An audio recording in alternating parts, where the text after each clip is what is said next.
You're listening to How to Stan, the podcast all about both specific fandoms and fandom culture as a whole. For more information about the show and the other show that I do, 17 Karat K-Pop, visit 17karatkpop.weebly.com. You can also go to 17karatkpop.weebly.com/how to stan for more specific information about this podcast. Enjoy the show. There are a few key distinctions between types of Disney fans. You have Disney fans, and then you have Disney theme park fans. Of course, they have a lot in common, but also some very different subcultures. And the same goes for Disney World fans and Disneyland fans. And it's important to understand these subcultures if you want any idea, really, about the bigger picture they show, what kind of microcosm they are for what Disney fans are all about, and why they truly believe in Disney magic and the happiest place on earth. Today we're going to dive into the history of Disney fan clubs and how this unique culture has changed over time, focused on Disneyland. Because a key difference in the subcultures is that Disney World is definitely more of a tourist spot for people from around the world. Disneyland is smaller both physically and in terms of the locations of its diehard fans. It's a much more localized fan experience where many fans drop by all the time casually, like they're going to the mall or something. It's kind of in the neighborhood. Plus, the quirky personalities of creative people that define California are just ticked up a notch and a natural fit for joining a Disney enthusiast club. These clubs have ranged over time from 4 members to over 100 members, and the amount of clubs reportedly that exists varies widely, from some sources saying over 90, to some saying just over 20, to some saying over 100, but tons of these Disney clubs have sprouted up. So here's the timeline of how this went down. The seeds were really planted for this in the 90s, when Disneyland introduced a new annual pass option that would make it easier for lower income people to frequently go to the park. That was also the time period where they started further focusing on promoting and creating youth-centered attractions at the parks. I know it's weird, I guess it was a new approach for them. So youth focus and new pass system combined to cause a big surge in teenagers showing up in huge packs to go to the park. They became known as the Disneyland locals, often in a derogatory way, and they were viewed as these vandals, these roughhousers, etc. In 2011, the nature of these groups really started to change, and they started being able to show their many differences and diverse identities online.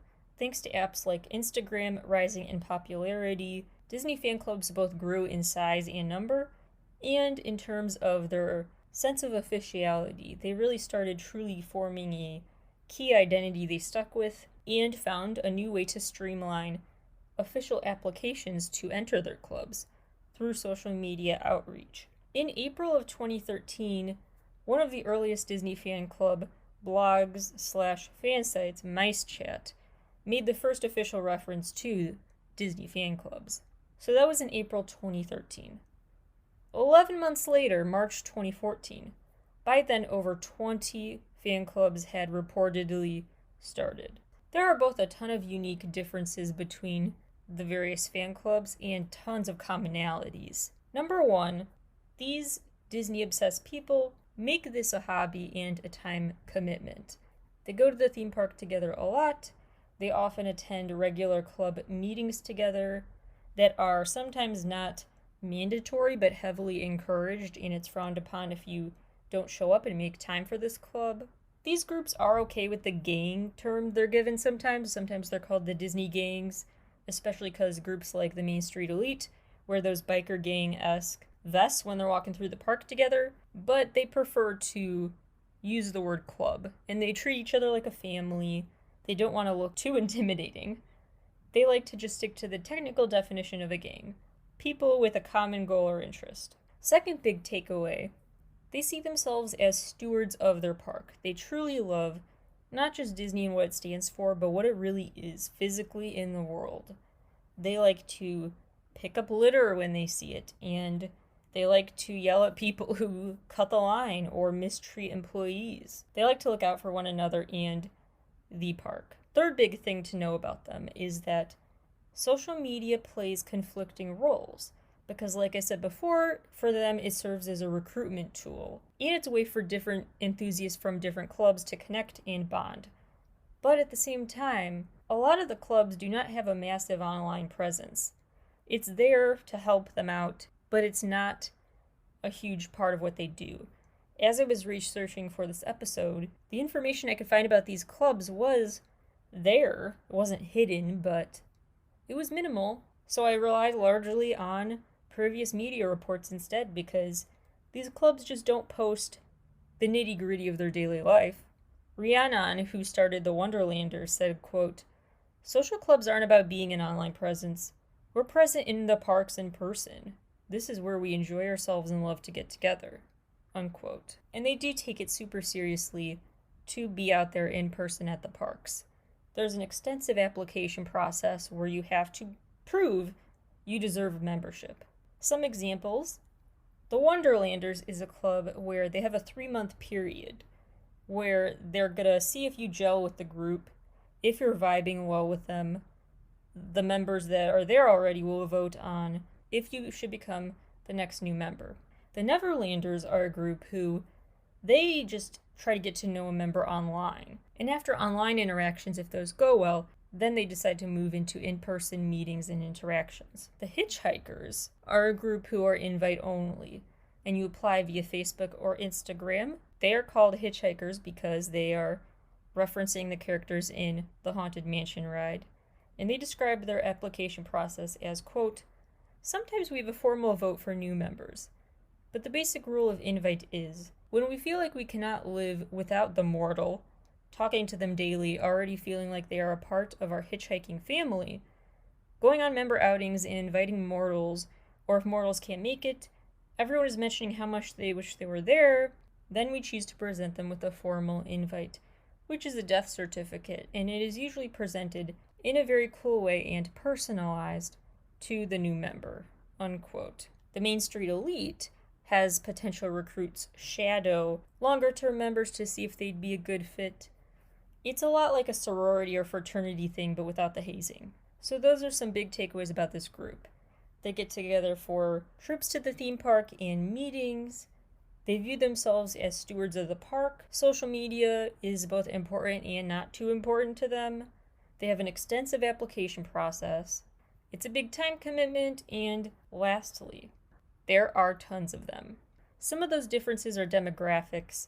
Some are based on how each one is named after a ride or a certain character, and it's also noticeable right away which group they belong to because of their uniforms. Notably, the status symbols they acquire through collectible, exclusive pins. These groups include Walt's Misfits, Mickey's Outlaws, the White Rabbits, the Hidden Mickeys, Sons of Thunder, the Jungle Cruisers, Disney Resort Imbeciles, Mickey's Little Monsters, Sons of Anakin, Captain EO's Ragtag Band, Walt's Wanderers, and the Main Street Fire Station. Some have very different purposes, more demographic than anything else, like Walt's Wanderers was created by a 22-year-old and is a club she started for out-of-state fans of Disneyland. There's the Pix Pack, which specializes in Pixar enthusiasm, and very cutely, they have trivia questions, and so if you get one of those right, they give you a button kind of like the Boy Scout badges in the movie Up. There's the Wonderlanders. The Wonderlanders range in age from 3 to 55. There's the Hitchhikers, the first known Northern California-based group from 2013. They were founded by a couple who got the idea after they met with the Neverlanders, and they decided they were going to create their own group that would do more than just go to the parks. But they meet up at least 3 times a year, and they also have movie nights, pool parties, etc. This is a family group, and they like to take out one family at a time to go to the park with them, instead of everyone coming as a massive collective. They also have young members called the Lil Hitchhikers, which I thought was super cute. There's the Main Street Elite, which is by far the most popular. It was founded in 2003. It was started by this guy who goes by Cap'n, C-A-P'-N, and it was created in response to the Neverlanders as well, for thinking they were not inclusive enough. And so the Main Street Elite became the faux biker gang, faux tough group. Some argue the first official Disney club was the Black Death Crew. They started in March of 2012, and their whole thing was wearing all black to the park. But the Neverlanders often get credit for being the first group instead, because they really became more of a club, not just one shtick, but many different ways of showing off their club affiliation to the next level, like their personalized vests and patches, and their philosophy. This group, the Neverlanders, was founded by a couple, Angel and Cindy Mendoza, in 2012. And they were inspired after they were listening to a fan's podcast, where someone went off against that payment plan that was implemented to help lower-income attendees come more frequently. They said it would basically ruin the reputation of the park, it would bring in quote-unquote unsavory attendees. And so Angel and Cindy thought, this is not in the spirit of Disney. Disney is for everyone. They said, quote, they spoke about tattooed people, younger people. It hit the wrong chord with us because we are payment plan users and tattooed. Disneyland was created to provide entertainment for anyone who wanted it, so we talked about bringing strangers through social networks together with a common interest in and love for the park, Walt, and all things Disney, unquote. So in sum, these different groups formed for different reasons, but ultimately to show their love for Disney and then actively act on that love for the parks and try to keep the Disney magic and the spirit of Disney alive in their own way with like-minded people. Now, as sunshiny as all of this sounds, there are some incidents that have happened with these clubs and fights. First of all, there's the criticism they get from some people who claim they make them uncomfortable. Some guests say that these giant packs of people, often with the biker gang type vests, just make people uncomfortable. Then you have groups with millennials and older walking around not with a kid, just by themselves at Disney. People are very weirded out by it. You have people that are going to link, some argue maybe overboard, to show their love for Disney. One woman recently opened up to BuzzFeed about how she chose Animal Kingdom over a reconciliation with her boyfriend. Quote, as devastating as that was, all I could say and all that mattered was that I was going to Animal Kingdom with or without him, unquote. There's also a lot of quote-unquote Disney bounding, a term used to describe how you skirt the rules at Disney by dressing up as your favorite Disney character in plain clothes, for lack of a better term. Just putting together what's in your closet to put together basically a low-budget costume for your favorite character. Because technically, if you're over the age of 14, except on Halloween, of course, you're not allowed to wear a full character costume to Disney. So that's why the vests and pins really started becoming a big symbol for these groups to identify themselves, because it's a way of kind of Disney bounding. It's a way to kind of show their identity as Disney fans and still abide by the rule of no full costume. So aside from claims of discomfort, there has also been actual discomfort and intense conflict in two big moments. One incident was the Yippies in 1970. So quick background, the Yippies is the Youth International Party. It's an offshoot of the free speech movement from the 60s, and it was officially founded in December 1967. The Yippies were known for doing tons of political gimmicks to get attention, like really out there political stunts, where maybe you didn't know what their motive was, but the goal ultimately was attention. They were very anti-government in some ways. If you've seen the recent movie, The Trial of the Chicago 7, that film is based on a Yippie demonstration, a protest at the DNC in '68, when 10,000 people showed up to demonstrate outside the DNC. The live TV caught brutal beatings of protesters, and that's a true story. So when that happened, it left a bad reputation on Chicago for all the brutality caught on TV and the chaos that unfolded that day. And Disney feared a repeat of that when they found out there was going to be this big Yippie powwow day at Disneyland. Tons of Yippies were planning to make some big show at Disneyland. By the way, aside from the DNC demonstration, they've done things like endorse a pig for president. They actually did. Pegasus the Immortal, they called this pig, in 1968. And the domestic pig they picked was actually arrested alongside some of the Yippies mid-campaign announcement speech. Anyway, it's a long story. So, the Disney park people really prepared hardcore for the Yippie Day. They really prepared their most experienced staff to be working the turnstiles. They actually shadowed people who they thought looked suspicious, which meant back then things like having colorful hair. Really just things that made you stand out in any way. Things that are probably pretty normal at the park on a daily basis now, but this was a different time. And they would pull them aside and whisper, if you're a Yippie, no antics today, we're watching you. They guarded the park, they circled the park. They were really prepared for battle here. They even created a list of special radio codes they could use to signal that they needed backup if that time came. So 150 officers hid around the park, prepared. They expected way more to happen than what did. Out of the 27,000 people who came on what was called Yippie Day, only around 200 or 300 of them were considered officially Yippies. And throughout the day, the Yippies kept trying to rile people up, and it kind of flopped. Because they tried to do things like rip up flower beds and snake dance on Main Street. They tried to climb up Captain Hook's pirate ship. They, quote-unquote, invaded Fort Wilderness and tried to replace the flag with a Yippie flag.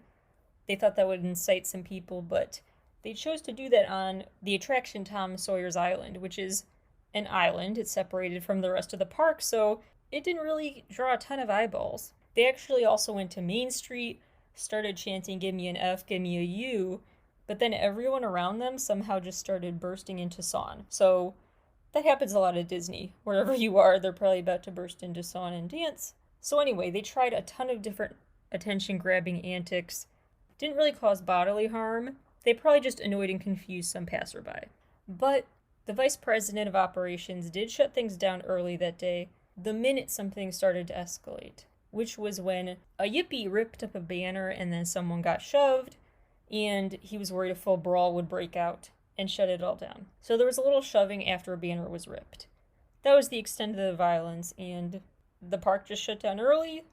The guests who weren't Yippies got refunds for the day, and there were only 23 arrests, mostly minor like trespassing charges. Some of them actually tried to stay and hide past closing time, so this Yippie Day at Disney is a perfect example of some overreaction to the presence of the Disney clubs, and how the fear generated around them, making you uncomfortable, is often just that, a fear, and nothing comes of it. The park feared a PR crisis, but actually they were praised for how quickly they shut down the violence. And since then, the members have pretty much done a good job keeping their reputation away from the Yippie reputation. Some clubs have kicked out members, but only because you were mistreating staff at the park or doing something else viewed as un-Disney behavior. They do all sorts of things, like I said before, like pick up litter at the park. All these interviews with founders of these clubs mention some form of a rule like that. Like, we have a rule, respect the park, or our general rule is,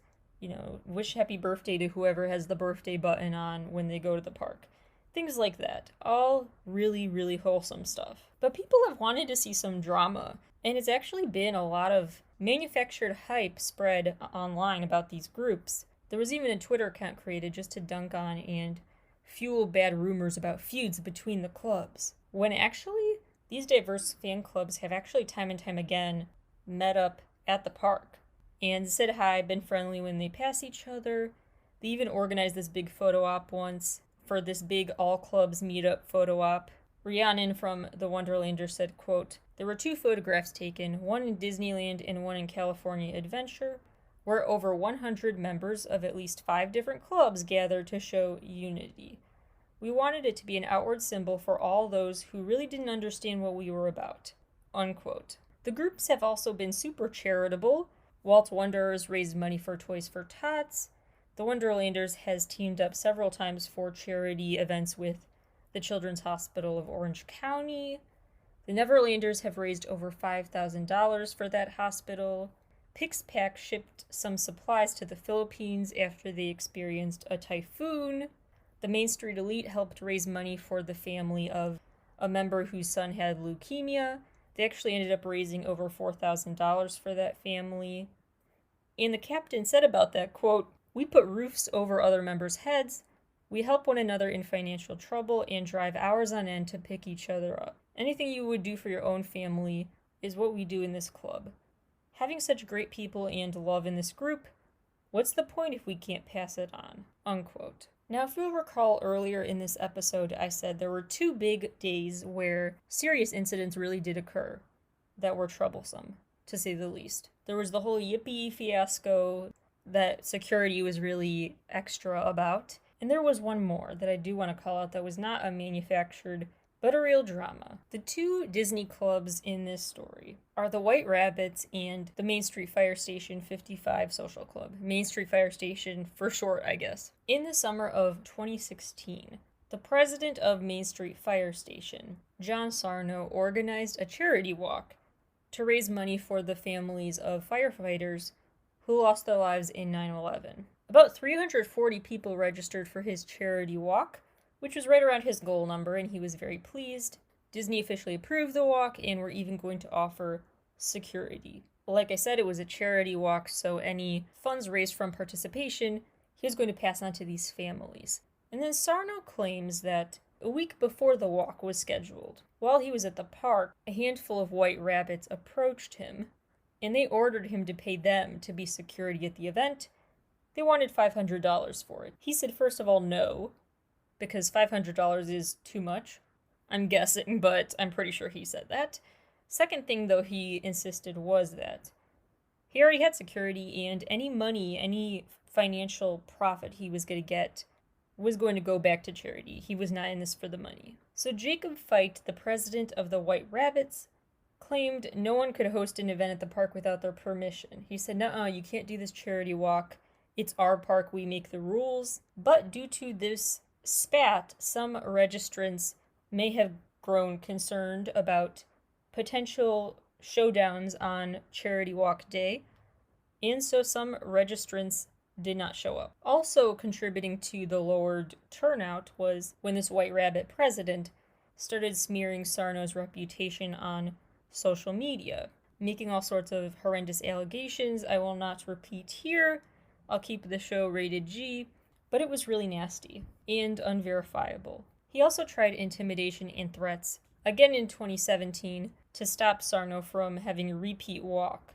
And when he found out that Sarno was going ahead with another walk, he made a 2-hour-long podcast episode exposing Sarno, as he called it, claiming this event was a great big scam, it was not for charity, don't support him. He then continued harassing him, and then Sarno claimed, due to this harassment continuing, he had to file a complaint with law enforcement and PayPal. He also claims that Fite had gone on to leak personal medical information about him, which was illegal for him to access those private medical records. So he filed a lawsuit citing reputational damage, the hacking of those records, and cyberbullying. He has not returned to the park since the threats and intimidation from this White Rabbit started. He said the threats just became too much, and no 9/11 walk has been authorized since. As much as he is a diehard Disney fan, he also cited Disney as liable for not stopping the abuse. And actually, over 2,000 lawsuits over time have been filed over issues at Disneyland since 1955. There are a lot of incidents that have been reported at the park, some super casual, some more serious, and there are dark examples, of course, of mistreatment of employees at the parks, people viewing it as all a facade, all an act, marketing this manufactured happiest place on earth concept. There was a very dark moment in 2018 when a homeless janitor was found dead in his car. So then it begs the question, how do some people still see the innocent magic in Disney? Because there are these dark incidents that have happened, it would not be a full picture of these clubs if I only focused on the good in them. A lot of the people who have been interviewed about their Disney Club membership or leadership reference Walt Disney and his ultimate philosophies and goals for the park. And so, as is with everything in life, this is not a black and white thing. Support Disney, don't support Disney.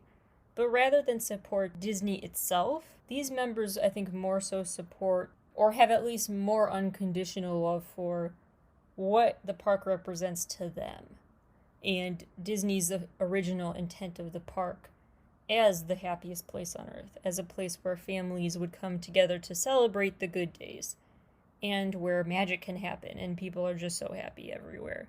And the mistreatment of workers and things like that were not part of that vision. So what Disney has turned into is not what they support.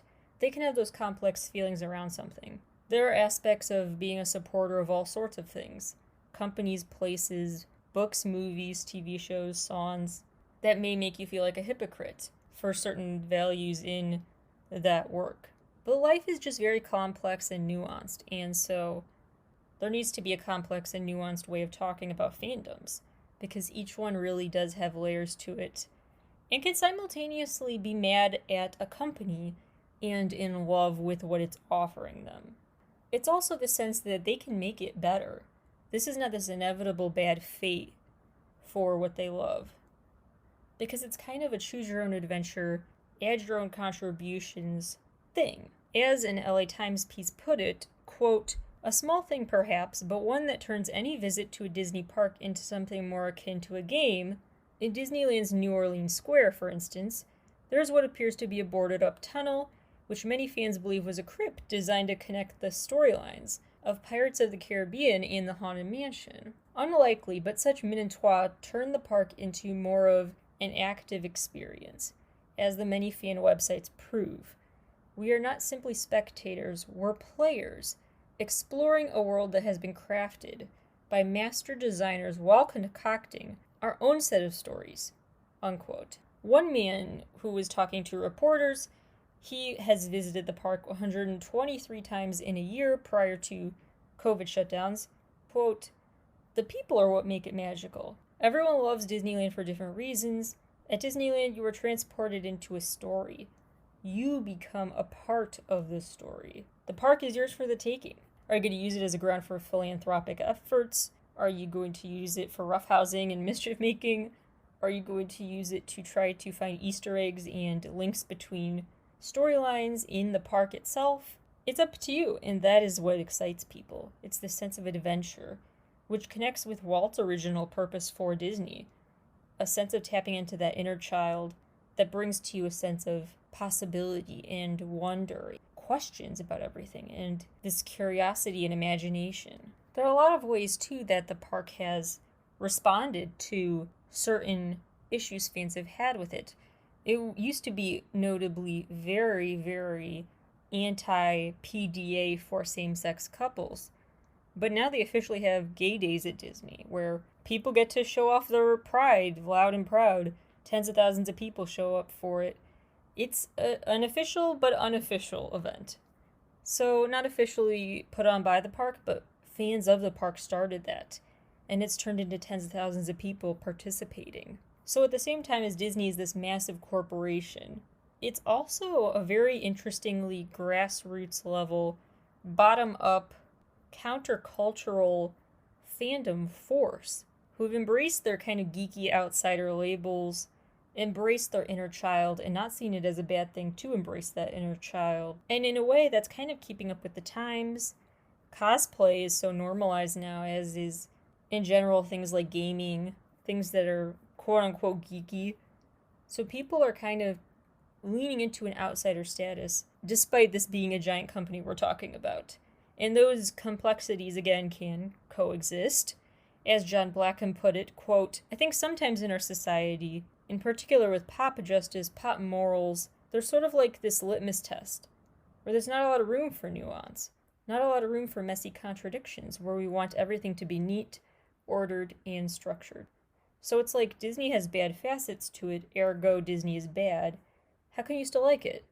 You must not know these things, or you must also be, like, morally reprehensible. Believe me, most of us are well aware of the negative sides of Disney, and yet we see something in it that we have undiminished love for.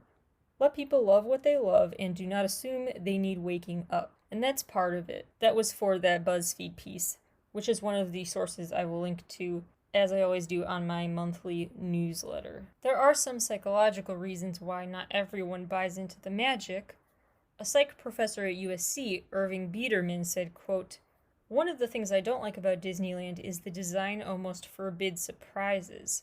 If it's fake fish, there's no surprise. Once you get by the initial experience, one of its shortcomings is there's going to be no surprises," unquote. Biederman described the human mind as basically choosing just between a window facing a brick wall and the window that faces a beautiful beach. You're always going to pick the view of the beach. And so if Disneyland is right around the corner from your house, and on the other corner is hanging out at, I don't know, the library, the flashier thing is getting more attention. The thing with a lot more to it. But then you have people like fandom studies expert and clinical psychologist Andrea Letamendi, who sees Disney as just the right amount of sensory load.